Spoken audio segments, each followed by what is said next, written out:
कहते हैं मीठे बोल बड़े अनमोल, लेकिन यही मिठास जब आपके खान पान के जरिए जिंदगी में जरूरत से ज्यादा घुल जाए तो जानलेवा साबित होती है। नमस्कार, मैं हूं आपके साथ कविता थपलियाल। आज कंज्यूमरिस्ट किंग में हम बात करेंगे सफेद जहर की। ये सफेद जहर स्वाद में मीठा है, लुभाता तो बहुत है, पर उससे ज्यादा ये जानलेवा है। हम बात कर रहे हैं शुगर यानी चीनी की। कहा जाता है कि करीब 2500 साल पहले भारत में पहली बार रिफाइंड शुगर यानी चीनी का इस्तेमाल किया गया था। भारत से चीनी बनाने की टेक्निक जो है चीन, पर्शिया, इस्लामिक देश और मेडिटेरियन देशों तक पहुंची थी। भारतीय रसोई में जितने अहम मसाले हैं उतनी ही ज़रूरी चीनी भी हो गई है। रिकॉर्ड्स की माने तो आमतौर पर भारतीय एक साल में करीब करीब 18 किलो चीनी का इस्तेमाल करते हैं। इतनी चीनी आपके लिए बहुत ही ज़्यादा खतरनाक है। और आज अपने गेस्ट पैनल से हम इसी जानलेवा खतरनाक सफ़ेद जहर के बारे में बात करेंगे। समझेंगे उनसे कि आखिर चीनी इतनी खतरनाक क्यों है, चीनी शरीर के किन अंगों को कितना नुकसान पहुंचाती है, शुगर डिटॉक्स यानी चीनी को छोड़ने के तरीके क्या हैं, किस उम्र के लोगों को कितनी चीनी का उपयोग करना चाहिए और हमारे आसपास चीनी के कौन कौन से विकल्प मौजूद हैं। तो चलिए इस चर्चा में अब शामिल करते हैं हमारे पैनलिस्टों को भी। Doctor Anil Bhoraskar, senior diabetologist, SL Raheja hospital and secretary diabetic association of India. Divya Gandhi, dietitian. Yash Patel, celebrity fitness expert and nutritionist हमारे साथ जुड़ गए हैं। आप सभी का स्वागत है इस खास पेशकश में। डॉक्टर अनिल, आपके पास आऊंगी सबसे पहले, क्योंकि अधिकतर लोग जो हैं डायबिटीज़ और चीनी में कनेक्शन ढूंढते हैं और जिस तरह से हम रिपोर्ट्स भी पढ़ रहे हैं, न सिर्फ यहाँ पर आप डायबिटीज़ के शिकार हो जाएंगे बल्कि आपके शरीर के अलग अलग अंगों पर चीनी और इसके अत्यधिक इस्तेमाल का असर भी पड़ेगा। इसको हम ब्रेक डाउन करेंगे पूरे शो में, लेकिन सबसे पहले क्या केवल डायबिटीज़ ही है जो चीनी के इस्तेमाल से होती है, या चीनी और डायबिटीज में कोई कनेक्शन है? अगर है तो किस तरह का कनेक्शन है, हमको ये समझाएं। नमस्कार। एक तो ये काफी गलतफहमी है पूरे विश्व में, और जिससे हम लोग बहुत ही परेशान हैं। आमतौर पे जब ये मधुमेह के व्याधिग्रस्त या मधुमेह के बीमारी होने वाले लोग डॉक्टर के पास आते हैं, डायटिशियन के पास आते हैं, तो उनको कहा जाता है कि देखो, cut down on the carbohydrates, cut down on the carbohydrates, यानी कि कर्बोदक पदार्थ, कर्बयुक्त पदार्थ आप अवॉइड करिए। तो उसमें लोग नाम लेते हैं बटाटा, आलू, चावल। आजकल तो व्हीट के बारे में बोलते हैं, व्हीट भी खराब है, व्हीट भी खाना नहीं चाहिए। और मिठाई, और उसमें नाम लिया जाता है शक्कर का। हमारे मराठी में एक कहावत है, साखरेचं खातो त्याला देव देतो, the one who Yeats sweets God also gives him enough. But now this muhavare has changed, and we say साखरेचा खातो त्याला देव नेतो, the God takes him up to him. So that is the problem of this white poison. It's a little uncharitable word for this sweet thing, but it has many problems. One of them is the sweet containing foodstuff is given as a reward from early childhood. छोटा बच्चा जब भी बोलता है, जिसको ये पढ़ाई करेगा, तू दौड़ने में पहला आएगा तो मैं तुमको एक चॉकलेट दूंगी, तुमको ये मैं लड्डू दूंगी। ये मिठाई के तौर पे एक रिवॉर्ड जो सिस्टम बच्चों लोगों के मन में आती है, उससे बच्चे लोग आजकल बहुत ही जास्ती शक्कर खाना चालू किया है। आमतौर पे बच्चों लोगों को अगर जो टेस्ट बड्स डेवलप होते हैं उनके पहले 15 दिन के बाद माँ का दूध पूर्ण आहार है, लेकिन जब भी उसको बाहर से खाना खिलाया जाता है तो उसमें टेस्ट के लिए थोड़ा शक्कर डाला जाता है। आमतौर पे वो उसके टेस्ट बड इतने बढ़ जाते हैं कि बच्चे को दूसरी कोई भी चीज अगर मिठाई नहीं हो तो वो खाएगा ही नहीं। बिल्कुल सही। और फिर धीरे धीरे हर एक चीज में आप देखो, कोई भी बच्चों के लिए बनाया हुआ जो पौष्टिक आहार है, या कोई दूध नहीं पीता है, बच्चे लोगों को दूध नहीं अच्छा लगता है, तो उसमें मिठाई और उसके तरफ के काफी जो मिक्सचर डालते हैं वो भी शक्कर से भरे ले रहे। अब ये शक्कर का क्या प्रॉब्लम है, एक बात सुनिए, ये जो व्हाइट शुगर है ना, जी। व्हाइट को व्हाइट करने के लिए उसके प्रोसेसिंग में जब ये शक्कर बनता है, तो जब ये वो जो स्लाइटली ब्राउनिश रहता है, रेडिश रहता है, तो उसको अच्छा रूप लाने के लिए उससे काफी केमिकल से धोया जाता है, और ये केमिकल्स भी हार्मफुल है। यानी कि अगर कोई मिठास खाना ही है तो हम बोलते हैं थोड़ा थोड़ा थोड़ा गुड़ खाओ, लेकिन शक्कर मत खाओ। Don't take salt, salt is also white poison. तो ये जो व्हाइट पॉइजन है, यानी कि सफेद विष, ये बचपन में हम खिलाते हैं, नहीं, ये बिल्कुल गलत आपने है। सही पॉइंट आउट किया। क्योंकि बचपन से ही चीनी से जो है आपका इंट्रोडक्शन हो जाता है और उसके बाद कहीं ना कहीं इसके इस्तेमाल में हम बढ़ोतरी देखते हैं। और स्वीट टूथ मेरे ख्याल से ये एक बहुत ही कॉमन चीज़ है जिसको लेकर लोग खुश भी होते हैं और परेशान भी होते हैं आगे चलकर। दिव्या, देखिए, हाई ब्लड प्रेशर का खतरा होता है ज़्यादा चीनी खाने से, दिल की बीमारी, अल्जाइमर का खतरा, डायबिटीज़ के बारे में तो डॉक्टर साहब ने समझा ही दिया, वज़न बढ़ता है, बैड कोलेस्ट्रॉल आपका बढ़ता है, दांतों में कैविटीज आ जाती है, याददाश्त आपकी कमजोर हो जाती है। तो केवल क्या सिर्फ चीनी ही यहाँ पर विलन है? और चीनी में भी मेरा फोकस वाइट शुगर पर है, जिसके डिटॉक्स के लिए हमने ये शो आज खड़ा किया है। लेकिन डॉक्टर साहब ने बहुत अच्छे से हमको समझाया कि किस तरह से भारतीय घरों में इसका चलन जो है वो बचपन से ही शुरू हो जाता है और बढ़ते बढ़ते ये आदत बन जाती है। लेकिन अपने आप में क्या हमें इसके लिए वाइट शुगर को ही ब्लेम करना चाहिए, दिव्या? क्योंकि कोई भी चीज़ अगर ज़रूरत से ज़्यादा खाई जाए, की जाए, तो वो तो हानिकारक होती ही है ना। जी बिल्कुल, देखिए, मॉडरेशन इज द की। हम किसी भी चीज की टॉक्सिसिटी जो होती है वो बॉडी को हार्म करती है।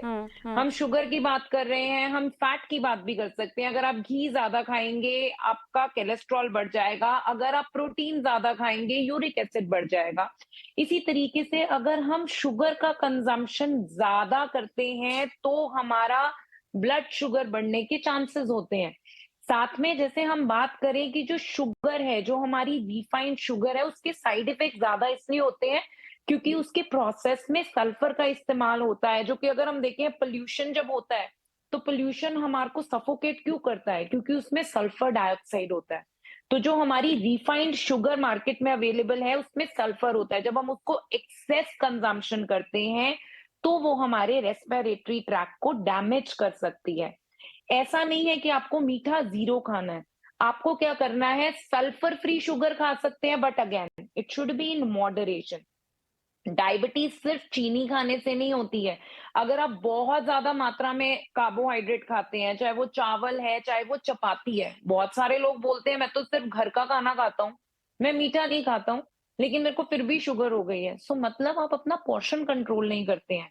सो हम सोनली शुगर को ब्लेम नहीं कर सकते हैं, बट यस, शुगर बहुत ज्यादा मात्रा में नहीं कंज्यूम करनी चाहिए। जो शुगर होती है, अगर हम सल्फरलेस शुगर बोले या गुड़ बोले या हनी बोले, हमारे ब्रेन को एक्टिव करती है, डोपामाइन भी प्रोड्यूस करती है। तो ऐसा नहीं है कि उसके सिर्फ साइड इफेक्ट ही हैं, उसके बहुत सारे बेनिफिट्स भी होते हैं जो जो ये बताते हैं कि हर इंसान को थोड़ा सा शुगर, अगर आपको कोई मेडिकल इशू नहीं है, आपके ट्राइग्लिसराइड ज्यादा नहीं है, आपको शुगर नहीं है, आपको इंसुलिन नहीं है, if you are an average normal individual who is leading a active life, मतलब आप जो खा रहे हैं शुगर, आप उसको या तो बर्न कर रहे हैं या आप उसके अलावा कोई कॉम्प्लेक्स कार्बोहाइड्रेट अपनी डाइट में कंज्यूम कर रहे हैं, तो आप एलिजिबल हैं कि आप शुगर ले सकते हैं। यू हैव टू अर्न मीठा, राइट? तो थोड़ा सा शुगर आप खाएंगे तो आपका मूड स्विंग भी कम रहेगा,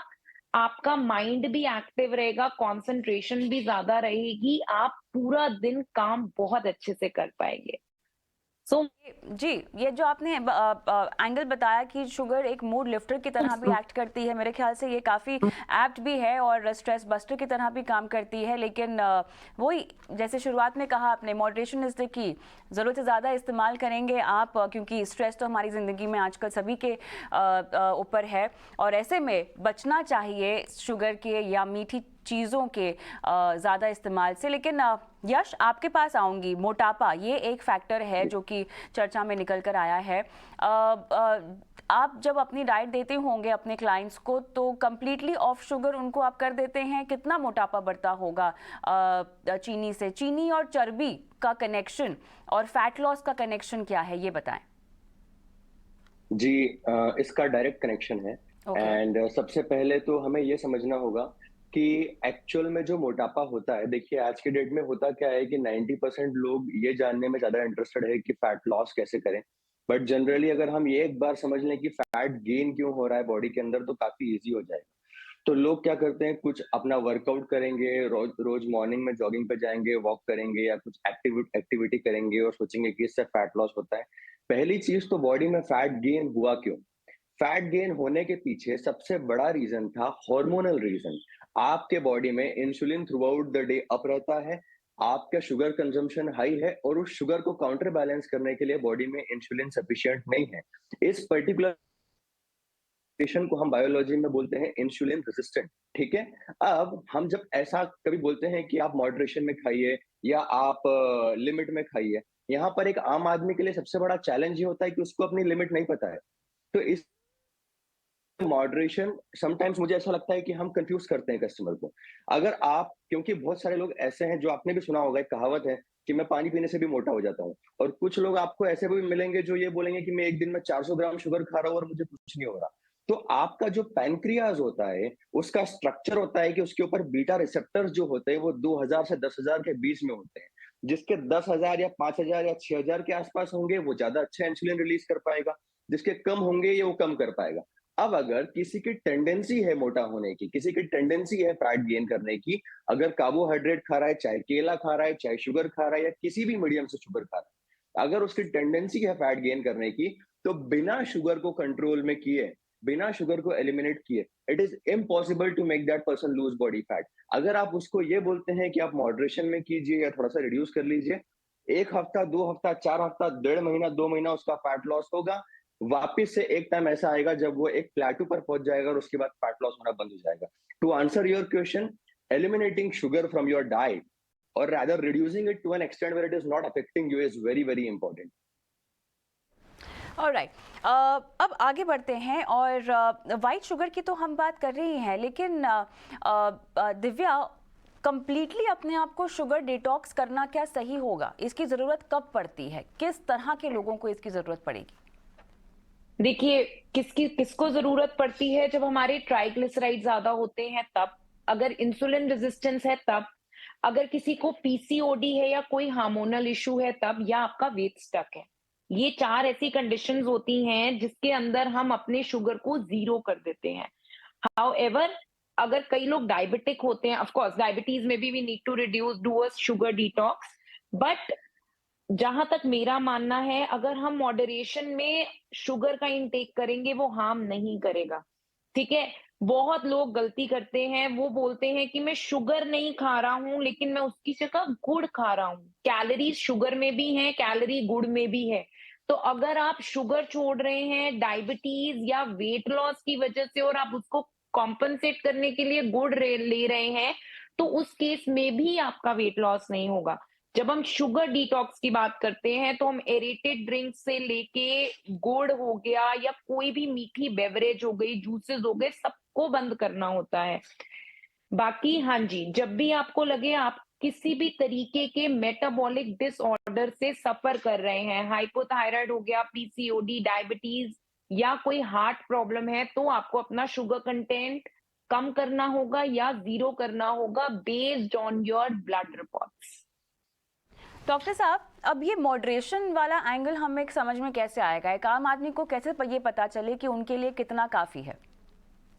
Moderation is one word ji that needs to be defined. Now let me tell you that. Ji 90% people, they don't know the word moderation. Even in the exercise pattern, they decide to lose weight.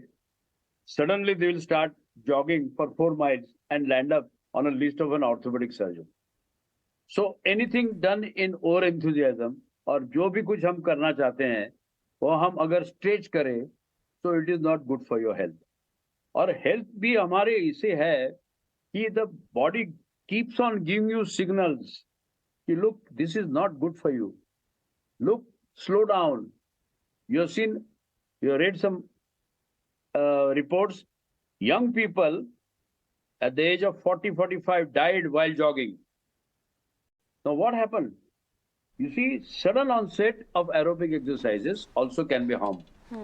Now see, another thing that people must know, और that is, मैं खास करके लोगों को बोलता हूँ, हम लोग शुगर के बारे में बोलते हैं, but fructose, काफी लोग ऐसे हैं मेरे पास आते हैं, वो बोलते कि हम लोग सिर्फ फ्रूट्स खाते हैं दिन में. Now that is not right, because fruits will give you energy, it will give you fiber, it will give vitamins, it may give some antioxidant, but all fruits do not contain adequate proteins. You also need fat. So there has to be a moderation in any form of food intake. That is number one. Second thing, when you criticize sugar, you have to remember that fructose is converted into sugar. And sugar is a fuel. It's a very rapidly acting fuel. जब भी there is a condition in our diabetic patients, वो जो insulin लेते हैं या गोली खाते हैं, उनकी शक्कर जो है अचानक घट जाती है, उसको हम बोलते हैं hypoglycaemia. The only medicine at that time is a sugar, because it is like a high octave fuel, immediate action. But remember, when you are earning a lot of money and you have excess money, where does that excess money go? It goes into fixed deposits. And that fixed deposit is on the abdomen. The abdominal obesity, abdominal visceral fat, is the most important risk factor for both diabetes, heart disease, and today people are talking about cancer. So if you want to avoid abdominal obesity, you must reduce your fat intake, but you must take fat intake, because fat produces ketones, which is an alternate fuel, and it is beneficial. Remember, your 80% brain is of cholesterol. So cholesterol is a very important substance. Therefore, I recommend 2 teaspoonfuls of ghee. There are a lot of people are against it. But I say, no, you have to take ghee, you have to take milk. But remember, 50 ml of milk gives you 50 calories. And milk also contains a sugar known as lactose. And there are many people who are lactose intolerant. So, excess sugar, what does it do really chemically? So there is a cellular metabolic factory known as mitochondria. Sugar goes and damages mitochondria. Mitochondria is a powerhouse of the cell. And once the mitochondria is damaged, the cellular metabolism goes topsy-turvy. And that's how the sugar starts acting as a dangerous substance, almost like a poison. तो doctor साहब, आपने BP से connection समझा दिया, diabetes से connection समझा दिया, वजन कैसे बढ़ता है हमने वो समझ लिया, बैड कोलेस्ट्रॉल कैसे बढ़ता है वो समझ लिया, दांत कैसे खराब होते हैं ये तो खैर बचपन से ही हमें माता पिता सिखाते आए हैं, याददाश्त कैसे कमजोर होती है क्योंकि इम्यूनिटी भी और सेल्स पे इम्पैक्ट कैसे होता है ये भी आपने समझाया, लेकिन याददाश्त कमजोर होने का कनेक्शन व्हाइट शुगर के साथ क्या है जरा बताएं. याददाश्त कम होने के काफी प्रॉब्लम्स है, जिसको हम बोलते हैं cognitive function. Now cognitive functions based on the brain mitochondria. In fact Alzheimer's disease is now called as a type 3 diabetes. There is a insulin signaling and there is a chemical signaling in the brain. Excess sugar, low sugar, excess insulin, low insulin, all can cause cognitive dysfunction, and cognitive dysfunctions in childhood are extremely dangerous. First thing what happens in cognitive dysfunction? Slowness of thought, slowness of understanding. School में बच्चा जाता है तो उसके parents बोलते हैं सब इसको बाकी के बच्चे लोगों को समझता है लेकिन इसको समझ नहीं पाता है. Comprehension is affected. Then the thought process is slowed down. Then it affects his processing the information. Memory has three components. One is comprehension, then is registration, and then recall. So वो school पे backward देखता है लेकिन उसको समझ नहीं पाता है वो क्या कर रहा है. Similarly, it starts affecting motor function. बच्चा slow होता है. His movements are slow. And then you find suddenly his chap is taking more than 100 grams of sugar in a day. You reduce his sugar, the cognitive functions return to normal. I have seen some of the children brought to me, I have restored their eating habits. Their scholastic performance has improved. They were getting grade 40, 50 marks, they are getting 80, 90 marks. So this is the direct effect of sugar on brain. बिल्कुल. एक replacement पे बात करनी है मुझे. जैसा कि दिव्या आपने शुरुआत में कहा कि बहुत सारे लोग गुड़ से रिप्लेस कर लेते हैं और वो भी कोई बहुत बढ़िया तरीका नहीं है क्योंकि कैलोरीज तो वाइट शुगर में भी होती है, जैगरी में भी होती है. देखिए बाजार में हमें शुगर फ्री जैसे बहुत सारे ब्रांड्स मिलते हैं जो क्लेम करते हैं कि ये मीठा तो है लेकिन शुगर जितनी कैलोरी नहीं है, उतना इम्पैक्ट नहीं होगा जितना वाइट शुगर का होता है. बहुत सारे लोग एक्सपर्ट्स स्टेविया का भी आपको रेकमेंड करते हैं कि आपको उसको रिप्लेस कर देना चाहिए. अब अगर किसी को मीट, एक तो आप बिल्कुल ही डिटॉक्स हो जाएं, एक तो वो तरीका है, वो भी अगर आप नहीं कर पाते तो सही फॉर्म ऑफ मीठा फिर क्या होगा अगर हमें परहेज करना ही है वाइट शुगर से? देखिए सही फॉर्म ऑफ मीठा हमारा एक तो हो गया गुड़. उसमें कैलोरीज होती हैं वो हम तब नहीं लेते जब हम वेट लॉस जर्नी में हैं, ठीक है. लेकिन गुड़ में मैग्नीशियम, जिंक, आयरन बहुत हाई होता है. उसके अलावा अगर आपको बहुत ज्यादा शुगर क्रेविंग रहती है तो आप डेट्स का कंजम्पशन भी कर सकते हैं. Dates is a source of good fat also. उसके अंदर भी जिंक और आयरन का कंटेंट काफी हाई होता है पर बहुत ज्यादा मीठा होने की वजह से वो हमारी शुगर क्रेविंग को सप्रेस कर देता है. और अगर आपको व्हाइट ही शुगर खाना है तो आप सल्फर फ्री शुगर लीजिए क्योंकि उसके साइड इफेक्ट कम होंगे. जब मैं साइड इफेक्ट की बात करती हूँ कविता, तो साइड इफेक्ट में हम सल्फर या कोलेस्ट्रॉल ये सब बात नहीं कर रहे. हम अगेन जब मॉडरेशन की मैं बात कर रही हूँ तो उसका मतलब कि आप 5 ग्राम्स ऑफ शुगर, एक नॉर्मल इंडिविजुअल जिसको कोई मेडिकल इश्यू नहीं है उसके लिए भी जो अलाउड शुगर है वो 5 to 7.5 grams of sugar which is 1.5 teaspoon of sugar. इतना शुगर आप कंज्यूम कर सकते हैं बट मेक श्योर आप सल्फर फ्री शुगर कंज्यूम करें. साथ में अगर आप कोई ना कोई फिजिकल एक्टिविटी कर रहे हैं, कॉम्प्लेक्स फॉर्म ऑफ कार्बोहाइड्रेट खा रहे हैं, सफिशिएंट प्रोटीन डाइट में ले रहे हैं, आपकी बॉडी फैट को नहीं बनाएगी बहुत तेजी से. आप उसको यूज कर पाएंगे शुगर को इन अ बेस्ट पॉसिबल वे. आपका ओवरऑल मेटाबॉलिज्म ठीक रहेगा और आपको ये जो आपने कैलोरीज कंज्यूम करी हैं आपको ये कैलोरीज हार्म नहीं करेंगी क्योंकि you are cutting down somewhere else. So gold, dates and sulfurless sugar. These are the options. Honey भी आप कंज्यूम कर सकते हैं. यस बिल्कुल.